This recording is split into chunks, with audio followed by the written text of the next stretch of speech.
sēžas izglītības jomas speciālisti, vecāki, zinātnieki un paši skolēni.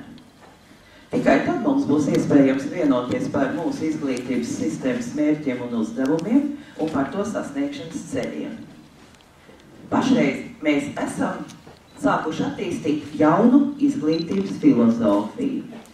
Iepriekšējos gados visas pasaules zinātniskā doma galvenokārt pievērsās mācību sasniegumu vērtēšanai, testēšanai, centralizētiem eksāmeniem un diagnosticējošiem darbiem. Pašreiz situācija ir mainījusies. Mūsu uzmanības centrā vairs nav cilvēks kā tikai vienība darba tirgu, absolvents kā noteiktu intelektuālu vērtību nesējs. Pašlaik mūsu uzmanības centrā ir personība. Ik viens cilvēks.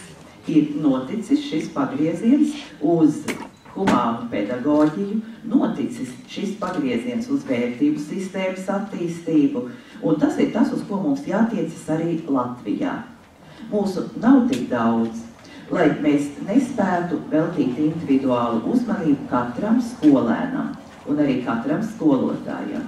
Ja skolēns, skolotājs citu izjutīs kā personības, ja cieņpilni pamati būs attiecībām starp skolēniem un skolotājiem, ģimeni un skolu un plašāku sabiedrību, mums būs daudz vieglāk panākt Latvijas izglītības augstāku līmeni. Es apzināti nelietoju vārdu konkurētspēja. Mainās šis izglītības diskurss. Mēs vairs nerunājam par konkurenci, bet par sadarbību. Mēs vairs nerunājam par sacensību, bet par kopīgu uzdevumu veikšanai nepieciešamo sinerģiju. Un tieši šādā aspektā es arī gribētu skatīties uz Latvijas vecāku iesaisti izglītības procesā. Lai mēs to nodrošinātu, mums ir nepieciešams gan labvēlīgs normatīvās bāzes pamats, gan arī vienošanās sabiedriskajā domā. Likums paredz visplašākās iespējas vecāku līdzdalībai.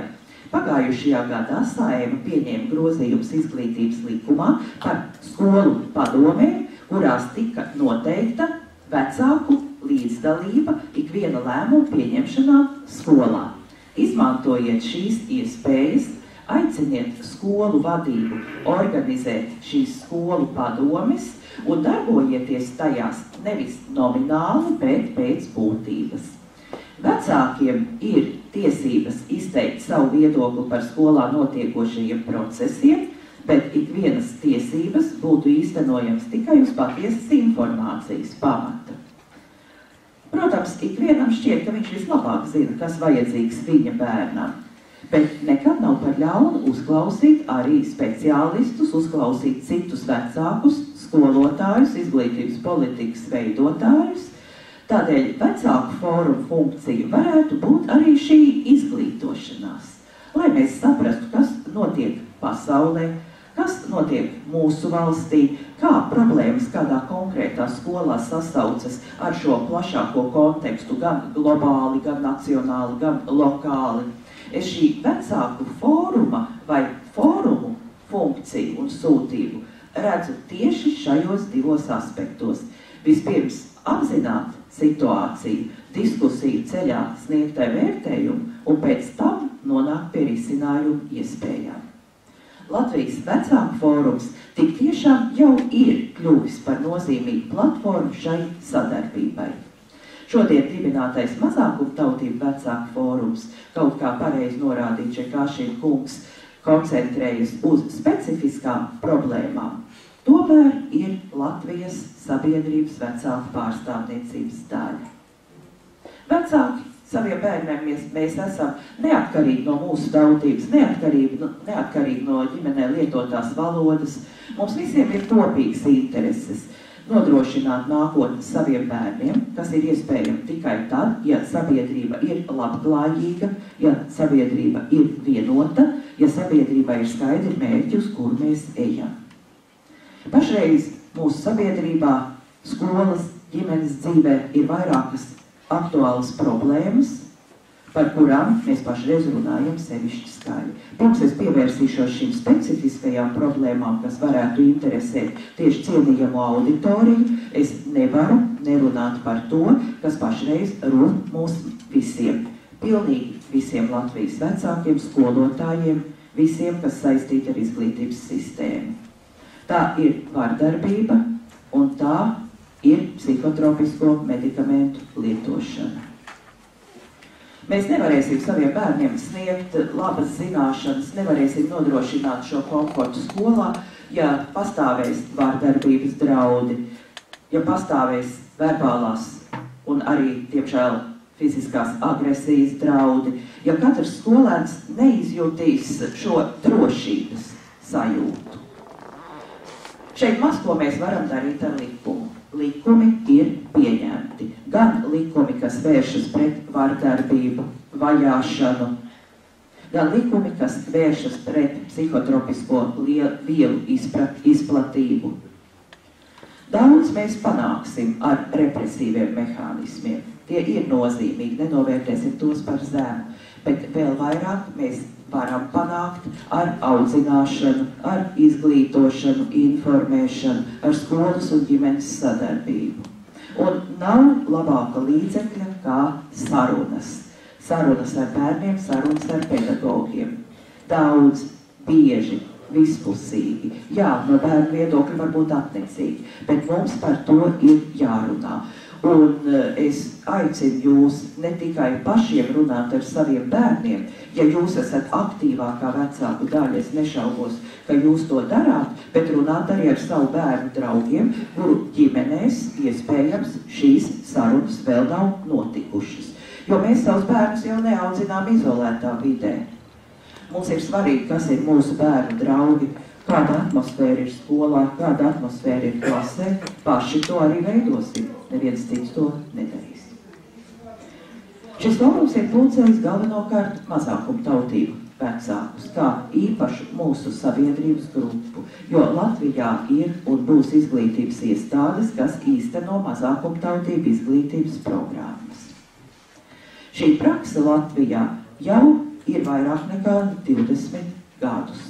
Atgādināšu, ka jau 1989. gadā tika pieņemts lēmums par latviešu valodas mācīšanu visās izglītības iestādēs.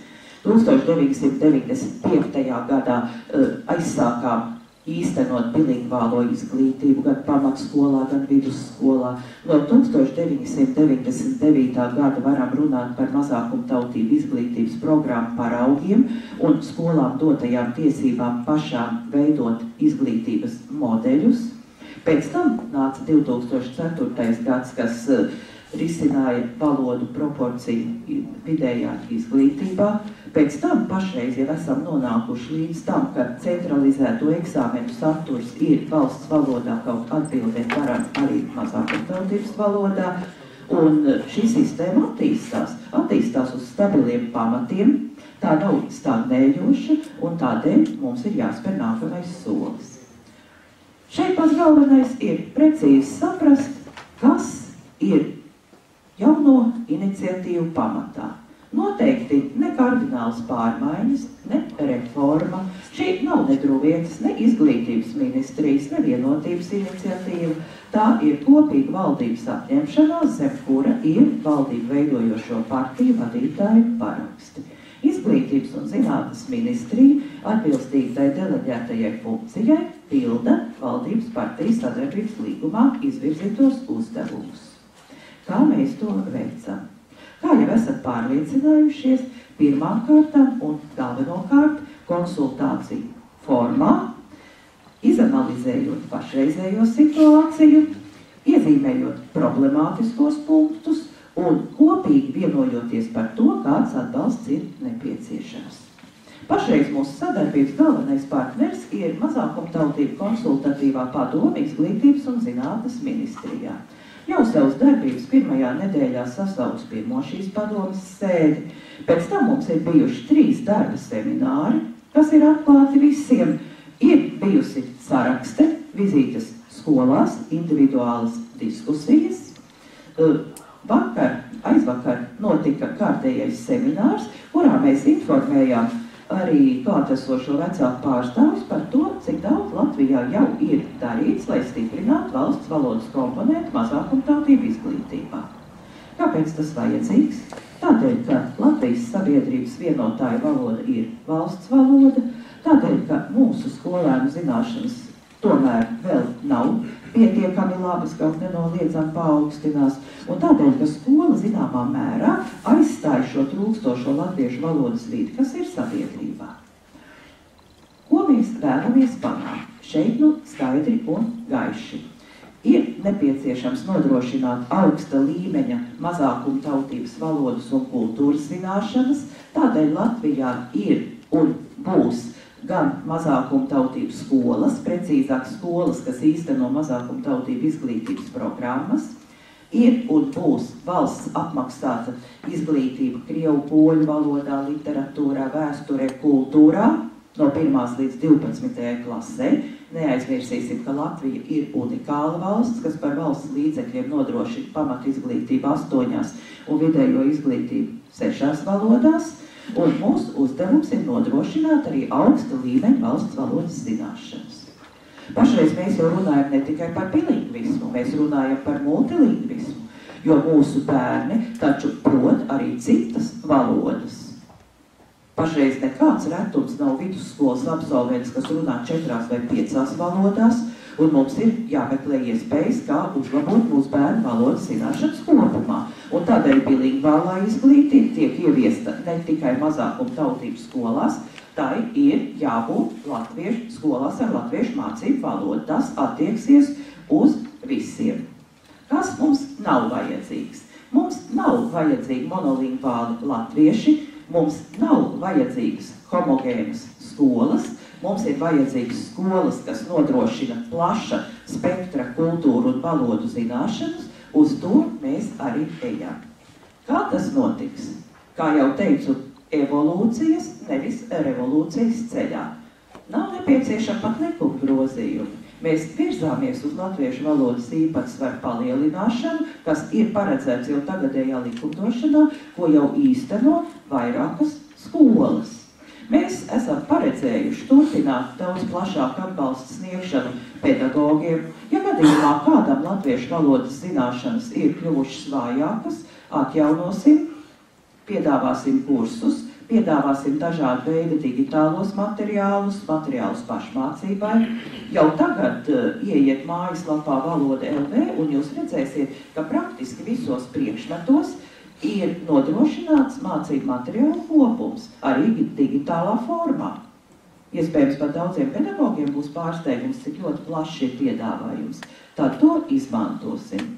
Un sniegsim arī metodisku atbalstu. Arī tur ir labas iestrādes, nodrošināsim pietiekami finanšu līdzekļu daudzumu, lai mēs stiprinātu gan mazākumtautību valodas mācīšanu, gan arī valsts valodas mācīšanu. Mūsu rīcībā ir gan pietiekams līdzekļu daudzums, gan pietiekami daudz laika, gan arī labā griba. Un, kā jau teicu, izglītības sistēmā neko nevar izdarīt piespiedu kārtā. Pat vislabākās ieceres izglītībā īstenosies tikai tad, ja tās tiks pārspriestas plašā sabiedrībā, un tas arī notiek, bet ne uz ielas. Esmu piedalījusies 2 piketos, skaidri paudusi savu viedokli, ka tā nav īstā vieta, kur runāt par nopietniem jautājumiem. Ik viens ir aicināts piedalīties atklātās mazākumtautību izglītības konsultatīvās padomes sēdēs. Mēs esam izsludinājuši pieteikšanos īpašam atklātam semināram, kur ik viens varēs informēt par savu personisko pieredzi. Tas attiecas gan uz skolotājiem, gan uz vecākiem, gan uz skolēniem. Ikvienu, kam ir, kas sakāms, aicinām pieteikties pie Izglītības un zinātnes ministrijas vecākās referentes Olitas Ārkles, Olita Ārkle, IZM.gov.lv. Un atkarībā no tā, cik būs runāt gribētāji, mēs arī organizēsim vai 1 dienas vai 2 dienu semināru. Jo pašreiz jārunā ir tieši pedagogiem un vecākiem. Mēs esam pietiekami skaidri izstāstījuši, kas izglītībā notiks un kas nenotiks. Es negatavojos atspēkot tos mītus, kas, manuprāt, pilnībā tika pārvarēti jau 90.